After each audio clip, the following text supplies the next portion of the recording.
aquí volvemos en Salud y Sociedad, en Popular Televisión, desde la consulta del doctor Juan Pablo Hernando, que nos está explicando un tema al que todos le tenemos miedo, porque el corazón, como es un órgano único, todos le tenemos miedo. Y estamos hablando de la insuficiencia cardíaca, es decir, que donde el corazón no funciona bien. Nos has dicho algunos de los síntomas, el diagnóstico, aparte de tu pericia y haberlo visto, le has hecho una analítica. ¿Qué otras pruebas le vas a hacer? Bueno, pues probablemente lo siguiente que le haríamos después del análisis, bueno, cuando el paciente está en la consulta, antes del análisis, le indicamos que tiene que hacerse unos análisis, lo siguiente que le haríamos por rutina es un electrocardiograma. Un electrocardiograma pues, es poner unos cables en el tórax, eso capta el impulso eléctrico del corazón y con eso analizamos el ritmo del corazón para ver si, como tú has mencionado antes, hay algún tipo de trastorno del ritmo del corazón que puede estar causando la arritmia. También podemos ver si hay engrosamiento de las paredes del corazón y también nos puede dar datos de si hay falta de riego al corazón. O sea, si hay una cardiopatía isquémica. Correcto, correcto. Y te da también la miocardiopatía, o sea que y las valvulopatías también las ves. Sí, de manera indirecta, pues si hay miocardiopatía, el electrocardiograma prácticamente siempre está más o menos alterado, pero no está completamente normal.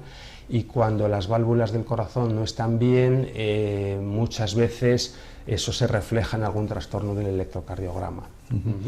¿Y después del electro? Y después del electro, pues le pediríamos una radiografía de tórax. ¿Y qué buscamos en una radiografía? Porque si estamos buscando el corazón... Bueno, el corazón, la radiografía de tórax buscamos básicamente dos cosas. Primero buscamos de una manera muy burda ver cómo está el corazón, básicamente el tamaño, y eso es un poquito equívoco en las radiografías. Y luego también lo que buscamos es ver que no haya una enfermedad pulmonar que nos esté produciendo los síntomas de falta de respiración. Y luego tendríamos la gran prueba que utilizaríamos después de la radiografía de tórax, que sería una ecografía del corazón. Una ecografía. Sí. Y con el ecógrafo, ¿qué vas a ver ahí? O sea, ¿ves las cavidades, ves el músculo? Bueno, realmente con el ecógrafo vemos todo, menos las arterias coronarias, que desafortunadamente no podemos ver si están estrechas o no están estrechas, eso ya serían otras pruebas. La ecocardiografía es la prueba principal que utilizamos los cardiólogos para evaluar cómo funciona el corazón, porque podemos evaluar todo realmente, cómo está el tamaño de las cavidades, si tenemos más o menos espesor en las paredes, podemos evaluar la fuerza del corazón, tanto del ventrículo izquierdo como del ventrículo derecho. Es una herramienta excepcional para ver cómo están las válvulas. Podemos evaluar, hemos dicho que la insuficiencia cardíaca es un trastorno en el cual el corazón puede llenarse mal o vaciarse mal.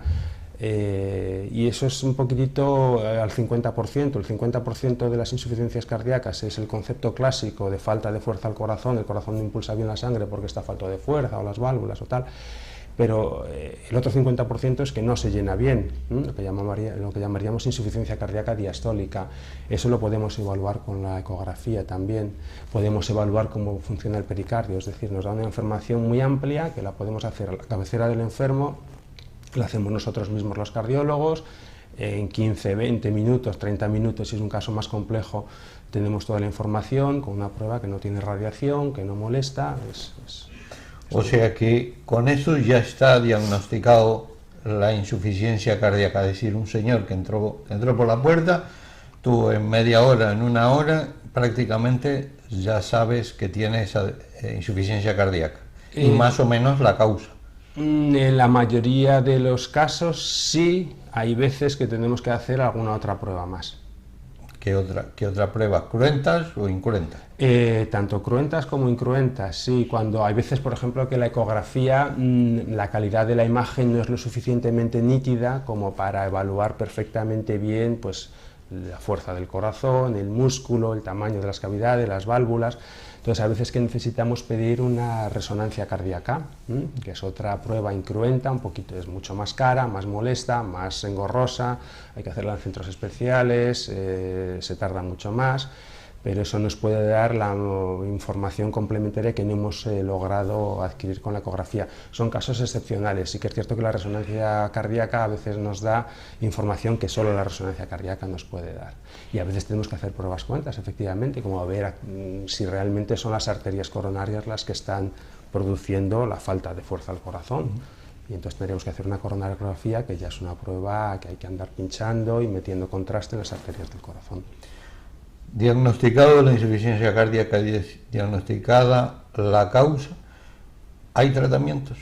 Sí, sí hay tratamientos, sí. ¿Cómo son esos tratamientos? Bueno, lo primero que igual merece la pena mencionar es que la insuficiencia cardíaca es una enfermedad grave, es una enfermedad muy grave. El 50% de los pacientes fallecen a los 5 años del diagnóstico. Es decir, que tanto afecta, hemos dicho que en España 700.000, 800.000 personas y es una enfermedad muy grave. Tanto es así que el pronóstico global de la insuficiencia cardíaca es peor que el pronóstico global de los cánceres malignos. Hay cánceres más agresivos que tienen un pronóstico peor que la insuficiencia cardíaca, pero por ejemplo la insuficiencia cardíaca tiene un pronóstico mucho peor que el cáncer de próstata, tiene un pronóstico algo peor que el cáncer de colon. Globalmente tiene un pronóstico peor que la totalidad de los cánceres malignos, pero afortunadamente tenemos tratamiento para ella. Lo primero es el tratamiento no farmacológico, es pues una serie de medidas que le aconsejamos a los pacientes para minimizar los síntomas de la insuficiencia cardíaca. ¿Cómo cuáles? ¿Qué le dices? Pues al paciente le tenemos que... Lo primero es educar al paciente y a los familiares incluso de qué es la insuficiencia cardíaca, cuándo se produce y cómo reconocerla lo más temprano posible, porque cuando empieza a descompensarse, ya estamos hablando de los pacientes que ya les hemos diagnosticado, pues si a los pacientes les enseñamos a reconocer los síntomas tempranos de insuficiencia cardíaca, cuanto antes lo atajemos va a ser más fácil, que el paciente no se descompense tanto como para tener que llegar a hospitalizarle. Entonces, lo que les solemos decir es que se pesen. Una vez que están compensados, decimos, este es su peso de referencia. La insuficiencia cardíaca lo que provoca es retención de líquidos, como hemos visto. Entonces, esta retención de líquidos, claro, 1 litro pesa 1 kilo. A los pacientes les decimos, ustedes pésense, da igual que su báscula sea exacta o no sea exacta, el caso es que se pese siempre con la misma. Cuando nosotros empezamos a notar que al paciente se le hinchan las piernas, por lo menos ha retenido 3 litros de agua. Entonces le decimos, cuando usted pese... O sea, 1,5 litros por cada pierna. Exacto, más o menos, sí, efectivamente. Entonces le decimos, cuando usted nota que está pesando 1 kilo, 2 kilos más de su peso de referencia cuando está bien compensado, aumente el tratamiento, aumente las pastillas para orinar, para que durante 2, 3, 4, 5, un día vuelva a su peso basal. Entonces que ellos sean flexibles con su propia medicación. Es importante educarles a que ellos pueden manejar su propia medicación para tratarlo lo más precozmente posible. Les tenemos que aconsejar qué hacer con la bebida, hoy en día no hace falta hacer una restricción de líquidos en la mayoría de los pacientes porque los medicamentos que tenemos, los diuréticos, son muy potentes, pero bueno, conviene decirles que no se tienen que exceder del consumo de líquidos, que tengan cuidado con la sal. Les tenemos que hacer recomendaciones si van a viajar, pues el viaje en avión, por ejemplo, no supone ningún problema, pero si van a alturas en países por encima de los 2.000 y pico metros, en algún paciente le podemos desaconsejar que lo haga. ¿Qué hacer con las vacunas? Conviene vacunarse por lo menos de la gripe, en los pacientes que tienen insuficiencia cardíaca con ya afectación un poquito seria del corazón. ¿Qué hacer con el alcohol? Hay pacientes, como creo que hemos comentado antes, que son muy susceptibles y que pequeñas cantidades de alcohol les pueden afectar mucho lo que es el músculo del corazón. Una cantidad moderada de alcohol, pues un par de vasos de vino al día, es neutra o no tiene ningún efecto en la insuficiencia cardíaca, a no ser que la causa primaria sea el alcohol. El ejercicio físico, les tenemos que decir que hacer ejercicio físico es bueno. Pero no de competición. No de competición, porque la mayoría de los pacientes no lo van a poder hacer y porque eso sería un un exceso sería pedirle a un corazón que no funciona adecuadamente un exceso, pero el ejercicio físico en general es bueno porque rompe un poquito el círculo de... Lo que hemos visto es que en la insuficiencia cardíaca el músculo de las piernas, el músculo en general, funciona también mal por esos sistemas globales que se activan en el organismo. Entonces, si uno se deja, pues entra en ese círculo vicioso de no puedo, no tengo fuerzas, no me apetece, el músculo se desentrena, y cada vez eso lleva a una disminución de la calidad de vida. Entonces hay que decirles que aunque les cueste, bueno, si rompen ese círculo vicioso cada vez se van a encontrar mejor si hacen ejercicio físico, bueno, pues de manera razonable, gradual, moderada. Andar, por ejemplo, que es el ejercicio que podemos hacer casi todos. Andar es perfecto. Sí. ¿Cuánto? ¿10 kilómetros?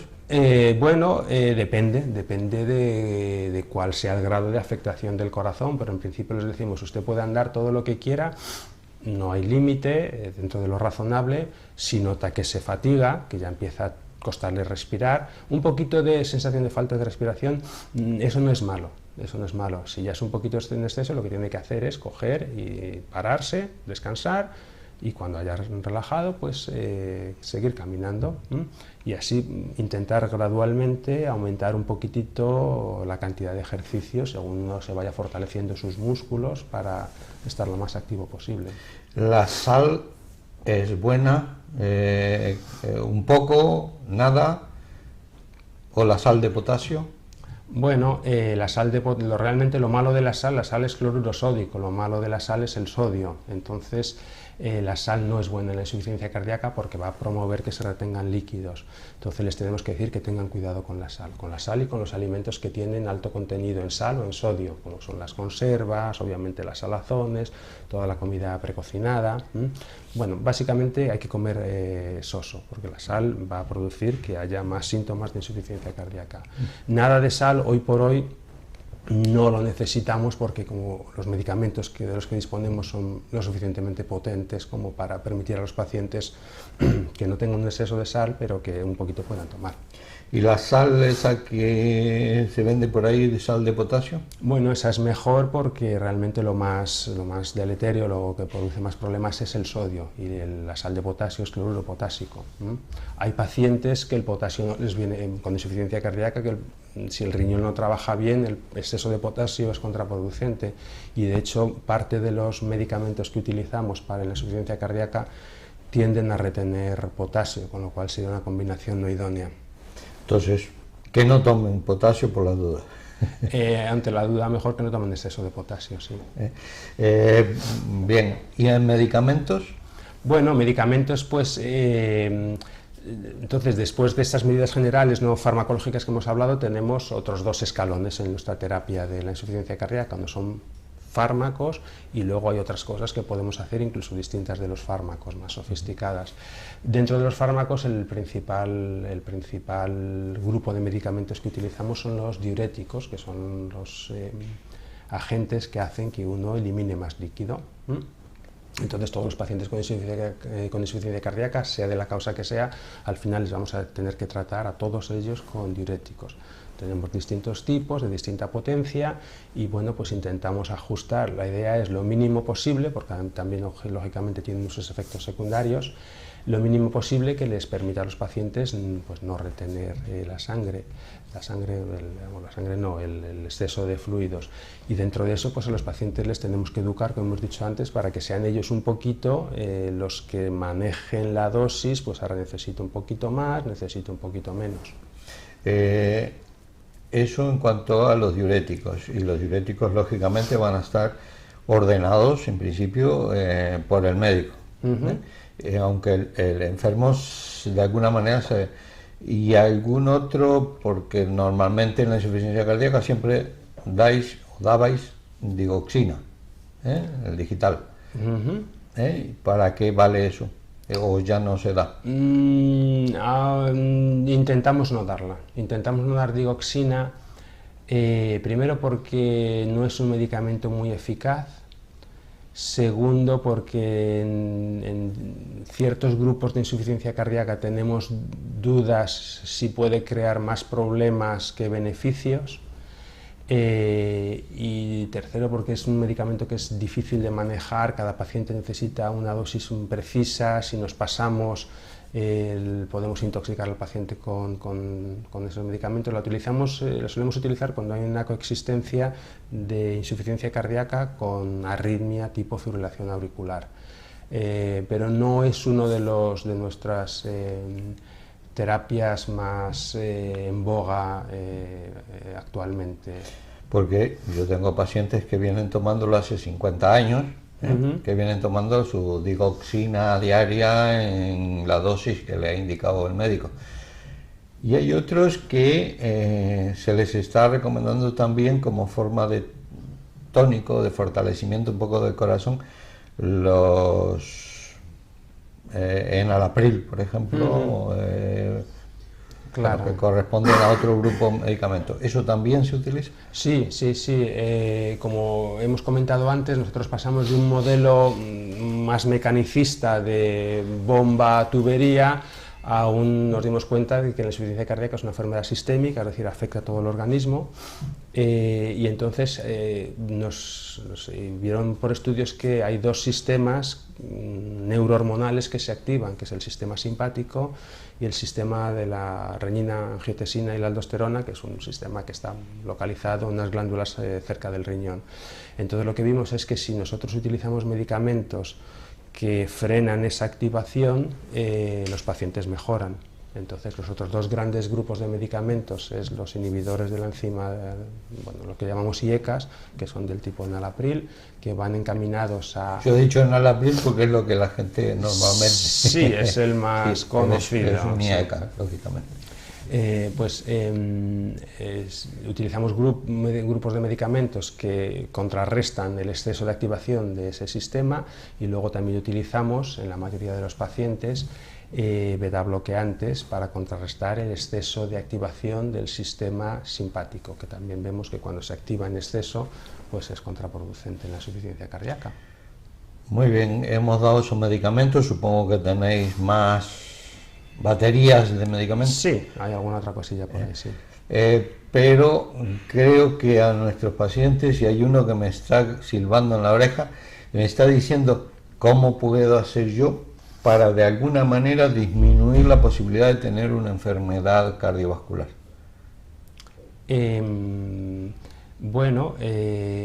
Básicamente llevando una vida sana, podríamos decir. ¿Qué quiere decir llevar una vida sana? ¿Una vida triste? No, no necesariamente, no. Una vida sana, pues para disminuir tus posibilidades de tener enfermedades cardiovasculares, pues hacer ejercicio físico de manera regular, no tener sobrepeso, no fumar, no consumir exceso de alcohol, no consumir un exceso de dulces y hacer ejercicio físico de manera regular. ¿La tensión?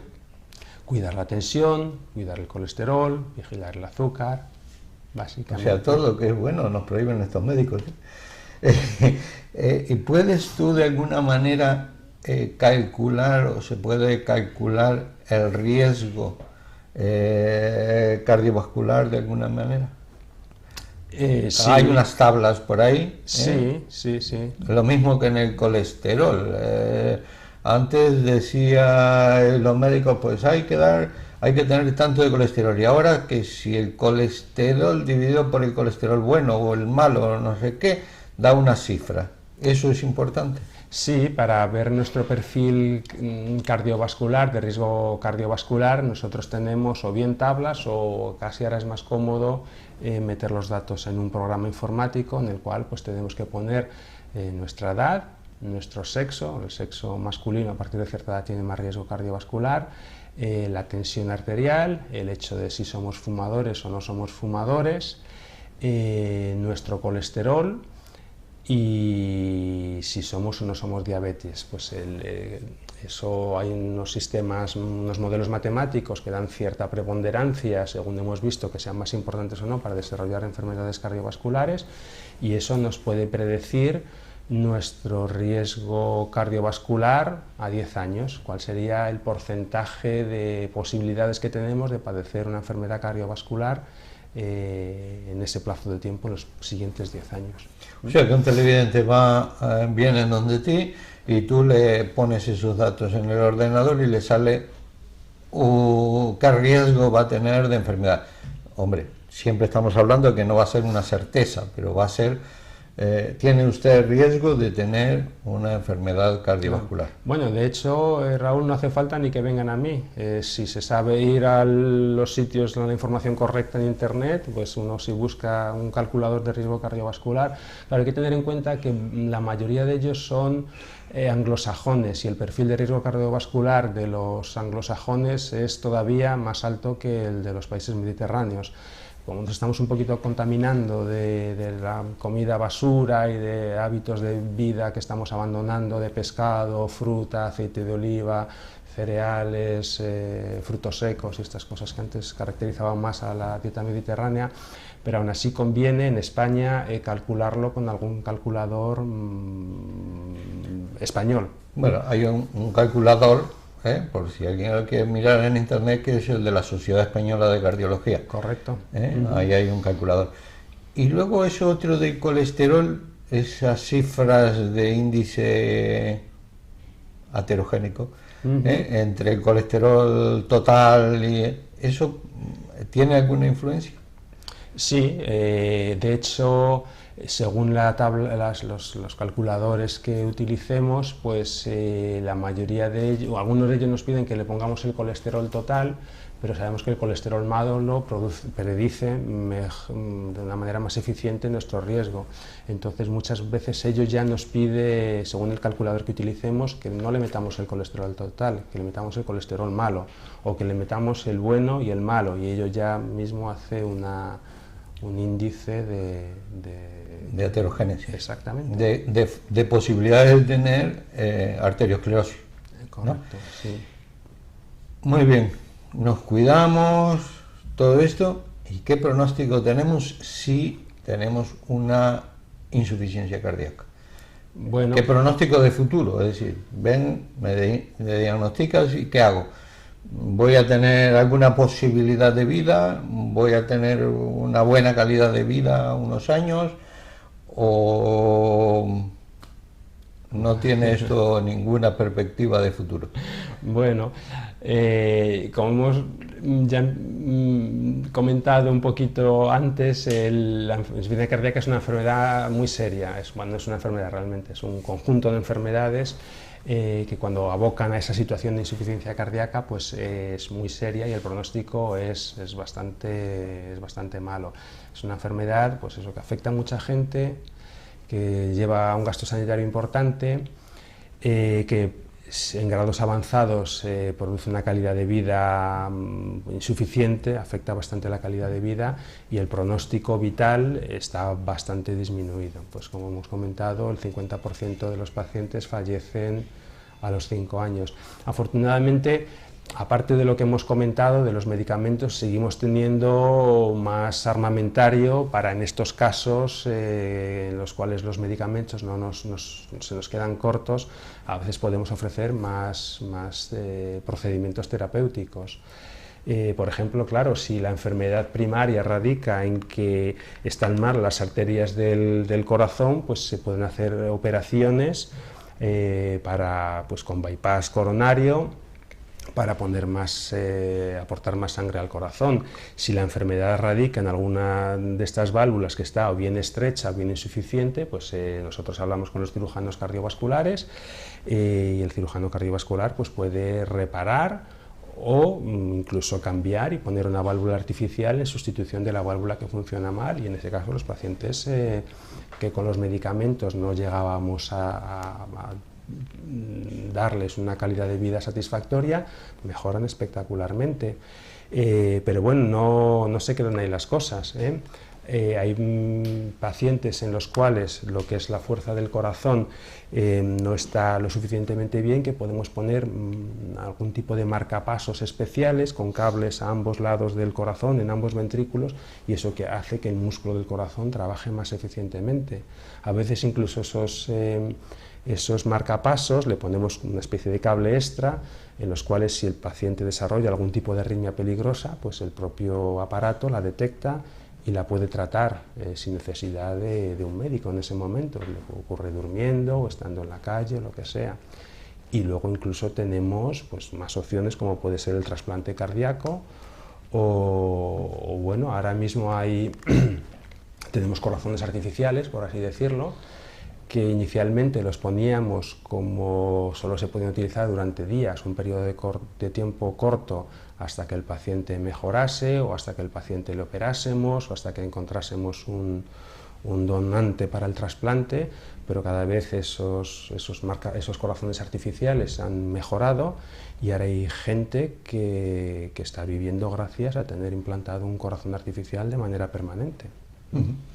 Pero yo creo que lo más importante sería decir, sobre todo a determinada edad, pero creo que a todas las edades, pero como decías, a medida que pasan los años, que cambiemos de estilo de vida, de que hagamos una vida saludable desde el punto de vista cardiovascular y que cuando tengamos los primeros síntomas rápidamente acudir para que se nos estudie y se nos vea y se nos trate. Sí, porque como hemos dicho antes, es una enfermedad, un conjunto de enfermedades que afecta a mucha población y que tiene un pronóstico malo y hay un porcentaje que no están diagnosticados. Entonces, claro, si tenemos una enfermedad que es muy frecuente, que tiene un pronóstico que no es bueno, que el pronóstico mejora claramente con los medicamentos. Es decir, este pronóstico que estamos hablando con todo nuestro armamentario, tanto farmacológico como no farmacológico, pero lógicamente es mucho peor si el paciente no está tratado. Entonces es importante que los pacientes acudan a nosotros para que les podamos diagnosticar, porque si les ponemos los medicamentos que hemos mencionado antes, pues su pronóstico va a mejorar, su pronóstico y su calidad de vida. Que no tengan miedo. No, vale más que se pasen en este caso por exceso que por defecto. Muy bien, Juan Pablo, lamentablemente se nos ha acabado el tiempo, pero creo que nuestros televidentes se van a beneficiar un poco de estas normas y estas cosas que nos has dicho y que les has quitado un poco el miedo a que acudan ante los primeros síntomas de la disnea, o sea, de la falta de aire, de las piernas hinchadas, que acudan rápidamente al médico para que tiene armas y cosas para poder solucionar este problema. Que cuanto antes lo haga, sea mejor. Yo creo que eso es una de las cosas más importantes. Así que me queda solo agradecerte el hecho que nos hayas recibido aquí al revés a vosotros. En tu consulta en Emilio Pino, y muchas gracias. Muchas gracias a vosotros. Y muchas gracias a nuestros televidentes por haber estado un día más con nosotros. Hasta el próximo programa.